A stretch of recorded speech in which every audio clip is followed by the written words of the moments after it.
The story I'm about to share with you dates back to late 2017. It was a typical Saturday morning. I just grabbed my coffee and decided to take a stroll in the garden, see if there's anything of interest to photograph, to appreciate, or just to observe. We discovered a little pair of barbets in a tree in our garden, and we had watched them for several weeks. We had quite a heavy storm the night before, right through into the early hours. So I'd hardly made my way up the garden path when I noticed the nest I'd been watching for some time before. I rushed over, and to my horror, there were two bald little chicks, their eyes still shut. One of them appeared to be dead, the other was moving around, so I grabbed him, rushed inside. My parents assisted in trying to keep it warm and comfortable and dry. I went out to double check on the other one and found that it was barely alive, so I brought him in too.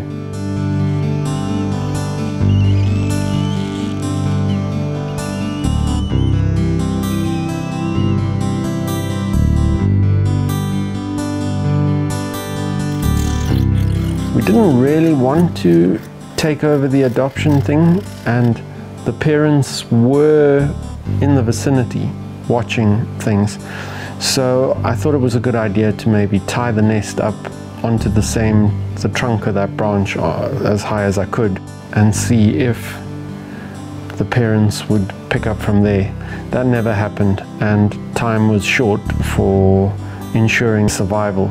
So after a period of time, we decided, no, we're going to have to adopt them and make the best of it. The other one seemed fine. We thought the injured one would recover, but after a week, it never made it. It was kind of predictable, because I actually thought he was dead when I first found him. That one died, and then what we call Woody survived. He grew. He sprouted feathers. He sat on my shoulders. It was just delightful the way he flew around and landed on us.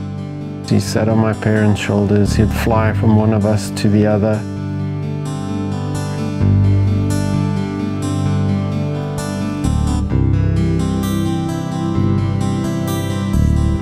He moved on to eating worms, hunting them for himself out of a little tray, and also grasshoppers.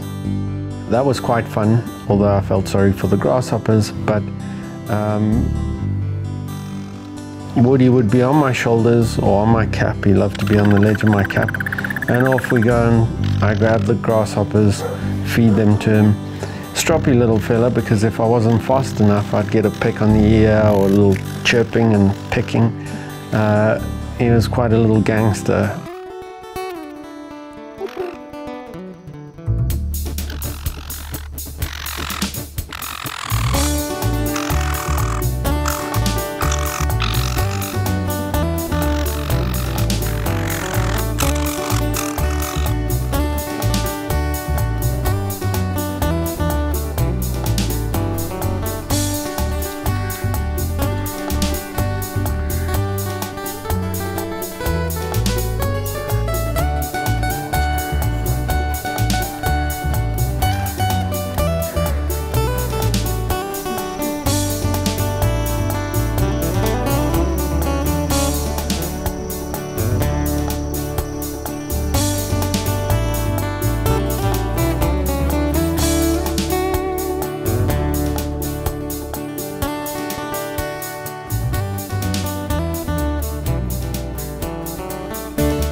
Then he progressed onto a small bucket with just grass on top, and then a little piece of card or whatever on top to cover it at night.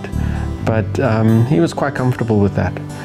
Come sunrise, he'd be ready for action, and he'd make it clear. You'd hear him pecking away and so on. You'd have to take him out and feed him and entertain him. But come sunset, boom, like clockwork, he'd fly into his little bucket. You can put your lid on, and he's down for the night. That was a special thing to experience as well, quite incredible.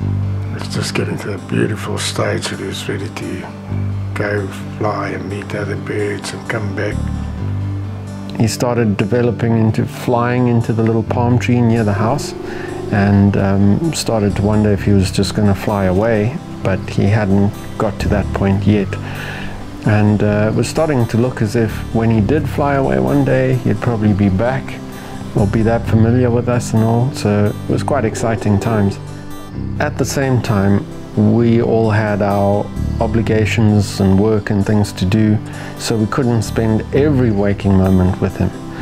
But while away, he would be with my mom, who would entertain him and feed him where possible.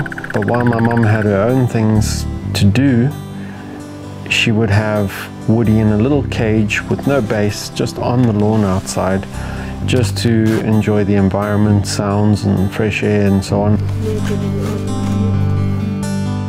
For a short period, an hour or two or something at most. And he seemed to enjoy that.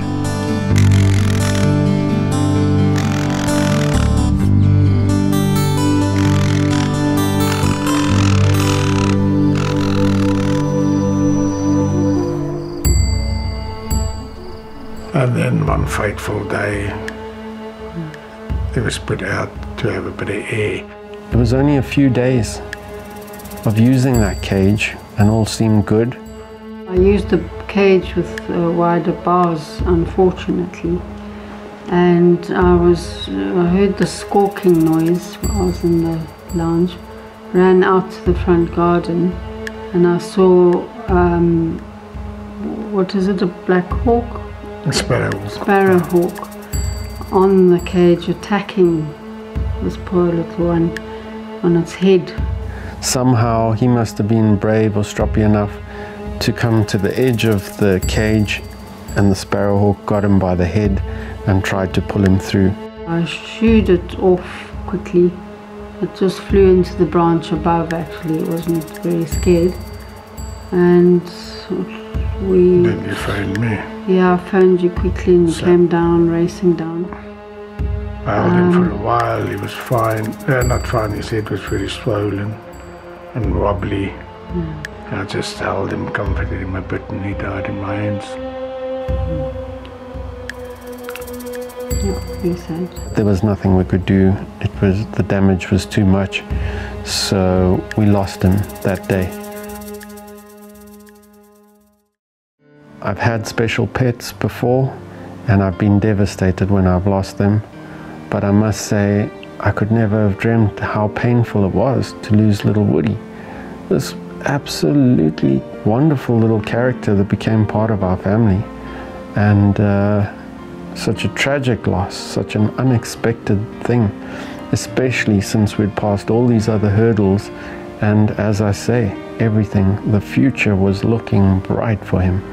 And then something that simple happened and we lost him.